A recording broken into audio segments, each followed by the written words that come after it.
साथियों, आज का वीडियो यूपी पुलिस री एग्जाम में आने वाले महत्वपूर्ण यूपी जीके के प्रश्नों पर आधारित है। इसके पहले दो वीडियो अपलोड कर चुका हूं यूपी जीके पर आधारित। अगर आपने नहीं देखा है तो लिंक डिस्क्रिप्शन में मिल जाएगा, जरूर से वॉच कर लीजिएगा। चलिए ज्यादा समय न लेते हुए प्रश्नों का सिलसिला शुरू करते हैं। पहला प्रश्न है कि भारत में सबसे अधिक जिला किस राज्य में है। अब आपसे मेरा छोटा सा क्वेश्चन है कि सबसे ज्यादा लोकसभा सीटें कहाँ हैं, किस राज्य में हैं। ऐसा कौन सा राज्य है जो देश के प्रधानमंत्री का फैसला करता है, किसका शासन होगा हिंदुस्तान पे उसका फैसला करता है। कौन सा राज्य है वो? जी हाँ, हमारा उत्तर प्रदेश है। तो क्या हो गया इसका right answer? UP, Uttar Pradesh. ठीक है। तो इस तरह से जो ऑप्शन नंबर आपका डी है, option number D Uttar Pradesh क्या है इसका राइट आंसर है। भारत में सबसे अधिक जिला किस राज्य में है? उत्तर प्रदेश में है। कितने जिले हैं? 75 जिले हैं टोटल। कितने जिले हैं टोटल? टोटल 75 डिस्ट्रिक्ट हैं यूपी में। ठीक है। ठीक। इसके साथ ही यहाँ 18 मंडल हैं। आपसे अगर पूछा जाए कि कितने मंडल हैं यूपी में, तो 18 मंडल हैं। पिछले वीडियो में मैंने मंडल के बारे में पूरा डिटेल में आपको बताया था। ठीक है। इसके अलावा एक चीज और जानिए फैक्ट कि उत्तर प्रदेश को ग्राम प्रधान राज्य के रूप में भी जाना जाता है। मतलब ये भारत का ऐसा राज्य है जिसको ग्राम प्रधान राज्य के रूप में जानते हैं। यहाँ पे टोटल 9,000 से ज्यादा गांव मौजूद हैं। ठीक। अगला प्रश्न है कि किस सरकार ने एक देश एक आपातकालीन नंबर लॉन्च किया। सिंपल सा क्वेश्चन है, थोड़ा सा कॉमन सेंस अगर इस्तेमाल किया जाए तो आराम से आंसर हम गेस कर सकते हैं। बात हो रही है यहाँ पे किस सरकार ने, तो जाहिर सी बात है कौन सी सरकार नंबर लॉन्च करती है? केंद्र सरकार ही लॉन्च करेगी। राज्य सरकार, उत्तर प्रदेश सरकार, राष्ट्रपति इनके अंडर में चीज नहीं आएगा। कौन सी सरकार लॉन्च करती है? केंद्र सरकार। जी हाँ, केंद्र सरकार ने एक आपातकालीन नंबर लॉन्च किया है। अब नंबर कौन सा है वो? अरे भैया, नंबर वही है जब कोई इमरजेंसी आती है तो क्या करते हैं आप? कहते हैं ना डायल 112 पे फोन लगाओ, पुलिस आ जाएगी अभी। या कोई हड़काता है तो क्या बोलते हैं? अभी फोन करूंगा ना 112 पे तो पुलिस आ जाएगी। तो क्या है आपातकालीन नंबर? 112। ठीक है। ये 3 डिजिट का नंबर है। ये केवल पुलिस को बुलाने के लिए नहीं होता है। इस नंबर की मदद से आप फायर ब्रिगेड, पुलिस, मेडिकल, ठीक है, मतलब ये जो इमरजेंसी सुविधाएं हैं 24 hour 7 days on the spot आप सुविधा ले सकते हैं। तो 112 क्या है? ये इमरजेंसी नंबर है ये। ठीक है। केवल पुलिस के लिए नहीं है, कोई भी इमरजेंसी सिचुएशन आए आप इसे फोन करके मदद ले सकते हैं। अगला प्रश्न है कि सबसे ज्यादा जीआई उत्पाद भारत के किस राज्य में है? ठीक है। तो सबसे बड़ा राज्य है उत्तर प्रदेश, इसलिए सबसे ज्यादा उत्पाद भी कहाँ होंगे? उत्तर प्रदेश में होंगे। लेकिन लेकिन पहले ये जो क्राइटेरिया था पहले ये किसके नाम से था? तमिलनाडु के नाम पे था। ठीक है। लेकिन उत्तर प्रदेश अब जो है जीआई उत्पाद के मामले में क्या है? सबसे ऊपर चला गया है। ठीक है। वो भी किसकी वजह से? काशी की वजह से, बनारस की वजह से। जी हाँ दोस्तों, बनारस में जो है, मतलब उत्तर प्रदेश के बनारस में सबसे ज्यादा जीआई उत्पाद हैं। ये भी आपको ध्यान देने की बात है। ठीक है। तो देखिए उत्तर प्रदेश जो है जीआई के मामले में देश में पहले नंबर पे आ गया। पहले कौन सा था? तमिलनाडु। अब तमिलनाडु सेकंड नंबर पे आ गया है। ठीक है। तो 69 जीआई टैग के साथ यूपी ने तमिलनाडु को पीछे छोड़ दिया है। ठीक है। मैं पिछला आंकड़ा बता रहा हूँ, इसमें थोड़ा सा और बढ़ गया है। अभी हाल ही में कुछ और जीआई टैग शामिल किए गए हैं, जैसे कि जौनपुर की इमरती है। ठीक है। ऐसे 2-3 चीजें और शामिल किए गए, जीआई उत्पाद और बढ़ गए हैं। ठीक है। काशी क्षेत्र के 9 जीआई उत्पादों के साथ कुल 32 जीआई टैग शामिल हो गए हैं। ठीक है। सबसे ज्यादा जीआई विविधता प्रोडक्ट वाले शहर में काशी क्षेत्र दुनिया में जीआई का हब बन गया है। ठीक है। अगर शहर पूछा जाए कि हिंदुस्तान का कौन सा शहर जीआई उत्पाद का हब है, तो है बनारस। ठीक है। बनारसी पान है, बनारसी लंगड़ा है, बनारसी साड़ी है, रामनगर का भंटा बनारस में पड़ता है, रामनगर का भंटा, बहुत सारे उत्पाद बनारस के हैं। ठीक है। अगला प्रश्न है कि उत्तर प्रदेश में स्थित किस रेलवे स्टेशन का नाम बदलकर गुरु गोरखनाथ धाम कर दिया गया है। ठीक है, अब देखिए यहाँ पे बहुत सारे मेरे जो भाई हैं तुक्का मारने वाले, वो तुरंत तुक्का मारेंगे किस पे? गोरखपुर पर तुक्का मार देंगे। गोरखनाथ धाम मतलब गोरखपुर। भैया, तुक्का से जिंदगी नहीं चलती है, हर जगह तुक्का नहीं चलता है, कहीं कहीं हमें दिमाग भी लगाना पड़ता है, इस्तेमाल भी करना पड़ता है। तो गुरु गोरखनाथ धाम, जायस स्टेशन का नाम अमेठी में आता है ये जायस, ठीक है, जायस स्टेशन का नाम बदल करके गुरु गोरखनाथ धाम कर दिया गया है। गोरखपुर पर मत टिक्का मार दीजिएगा, नहीं तो सब गड़बड़ हो जाएगा। ठीक है, सारी मेहनत बेकार हो जाएगी। ठीक है, अब इसमें एक ऑप्शन है निहालगढ़ और मिसरौली, इसके बारे में बात कर लेते हैं। ठीक है, निहालगढ़ का नाम बदल करके महाराजा बिलजी पासी कर दिया गया है, महाराजा बिलजी पासी। ठीक है, और मिसरौली स्टेशन का नाम बदल करके माँ कलिकन धाम कर दिया गया है। ये ध्यान रखना है, ये सभी स्टेशन अमेठी के अंतर्गत आते हैं। अमेठी के अंतर्गत आने वाले 8 स्टेशनों का नाम बदला गया है, ये संख्या भी आपको ध्यान में रखना है। अगला प्रश्न है कि उत्तर प्रदेश के किस जिले में देश का पहला पुलिस संग्रहालय स्थापित किया गया है? इसका जो राइट आंसर है वो है गाजियाबाद। जी हाँ, गाजियाबाद में जो है क्या है? पहला पुलिस संग्रहालय। पहला पहला या पहली जो भी क्वेश्चन होते हैं महत्वपूर्ण होते हैं, ये आपको ध्यान में रखना। हर वीडियो में बताता हूँ कि पहला और पहली जो क्वेश्चन होते हैं, ऐसी जो बातें होती हैं बहुत महत्वपूर्ण होती हैं एग्जामिनेशन पॉइंट ऑफ व्यू से, तो इन पे आपको विशेष ध्यान देना है। तो उत्तर प्रदेश के किस जिले में देश का पहला पुलिस संग्रहालय स्थापित किया गया है? तो गाजियाबाद में स्थापित किया गया है। क्वेश्चन नंबर 5 याद करा रहा हूं मैं आपको। अच्छा, 5 पे मुझे एक बात ध्यान आई कि चैनल पर अभी केवल 5 सब्सक्राइबर ही हैं। चैनल पर केवल 5 सब्सक्राइबर ही हैं। अगर आप थोड़ा सा हेल्प कर दें, थोड़ा सा मेरी मदद कर दें, तो ये 5 से 50 होने में समय ज़्यादा नहीं लगेगा। ठीक है, तो मेरी छोटी सी इच्छा है, अगर आप कंप्लीट कर दें तो मेरा भी थोड़ा सा मोटिवेशन हाई हो जाएगा। ठीक है, चलिए अगला प्रश्न है कि उत्तर पश्चिम प्रांत मतलब उत्तर प्रदेश की राजधानी लखनऊ से पहले क्या थी? महत्वपूर्ण क्वेश्चन है कि लखनऊ को राजधानी, हम लखनऊ को जानते हैं, उत्तर प्रदेश की राजधानी कहाँ है? लखनऊ है, लेकिन इसके पहले राजधानी कहाँ थी? इसके पहले राजधानी थी प्रयागराज।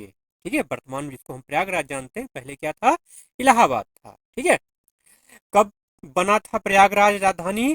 तो 1858 में। देखिए 1858 से लेकर के 1921 तक इलाहाबाद क्या था? उत्तर प्रदेश की राजधानी था। एक और क्वेश्चन बता दूं आपको, महत्वपूर्ण बात बता दूं आपको कि एक प्रश्न पूछा जाता है कि महारानी का घोषणा पत्र कहाँ पढ़ा गया था? महारानी का घोषणा पत्र जो है 1 नवंबर 1858 को इलाहाबाद के मिंटो पार्क मतलब प्रयागराज के मिंटो पार्क में किसके द्वारा? लॉर्ड कैनिंग के द्वारा ये पढ़ा गया था। ये फैक्ट आपको ध्यान में रखना है। ठीक है, अगला प्रश्न है कि सबरी प्रपात उत्तर प्रदेश के किस जिले में अवस्थित है? सबरी प्रपात, तो सबरी प्रपात जो है ये ललितपुर जिले में अवस्थित है। कहाँ है? ललितपुर जिला। ठीक है, अगला प्रश्न है कि ऑपरेशन कायाकल्प का संबंध किस क्षेत्र के सुधार से संबंधित है? प्राथमिक शिक्षा, माध्यमिक शिक्षा, उच्च शिक्षा या स्वास्थ्य क्षेत्र? तो ऑपरेशन जो कायाकल्प है ये ऑप्शन नंबर ए प्राथमिक शिक्षा में, ठीक है, प्राइमरी एजुकेशन में सुधार से संबंधित है। ठीक है, अगला प्रश्न है कि किस जिले के ग्राम पंचायत को स्मार्ट ग्राम पंचायत पुरस्कार के लिए उत्तर प्रदेश सरकार के द्वारा चुना गया है? ये क्वेश्चन आपका करंट अफेयर से संबंधित क्वेश्चन है। इसका जो राइट आंसर है वो है ऑप्शन नंबर डी, बरेली। ठीक है, बरेली। अगला प्रश्न है, देखिए बरेली को बांस बरेली के नाम से भी जानते हैं। ठीक है, बहुत सारे और फैक्ट हैं, अगले वीडियो में इस पर चर्चा करेंगे। ठीक है, अभी आगे चलते हैं। देश के 11 राज्यों के कुल 250 कलाकारों ने एक साथ प्रस्तुति देकर कहाँ विश्व कीर्तिमान बनाया? ये भी करंट अफेयर्स का क्वेश्चन है, तो इसका जो राइट आंसर है वो है option number C, Ayodhya. Ayodhya के ऊपर क्वेश्चन इस बार निश्चित तौर पर बनेंगे, चाहे वो इंटरनेशनल एयरपोर्ट हो या स्टेशन का नाम बदलना हो या अयोध्या मंदिर के बारे में हो। ठीक है, क्वेश्चन निश्चित तौर पे आएंगे, ध्यान रखना है आपको। अगला प्रश्न है कि श्री राम भगवत गीता के उर्दू अनुवाद पर शोध करने वाला देश का पहला विश्वविद्यालय कौन सा बन गया है। ठीक है, अब देखिए बहुत सारे मेरे भाई जो है उर्दू शब्द सुन करके ना, उर्दू शब्द यहाँ पे आया है सुन करके क्या करेंगे, अलीगढ़ जामिया, ठीक है, या ऐसे ही किसी मुस्लिम विश्वविद्यालय पे क्या करेंगे, टिक मार देंगे, तुक्का मार देंगे। भाई मेरे, सारी बातें तुक्का से नहीं चलती हैं। इसका जो राइट आंसर है वो है option number B, Banaras Hindu Vishwavidyalaya, BHU, जिसकी स्थापना किसने किया था, मदन मोहन, पंडित मदन मोहन मालवीय ने।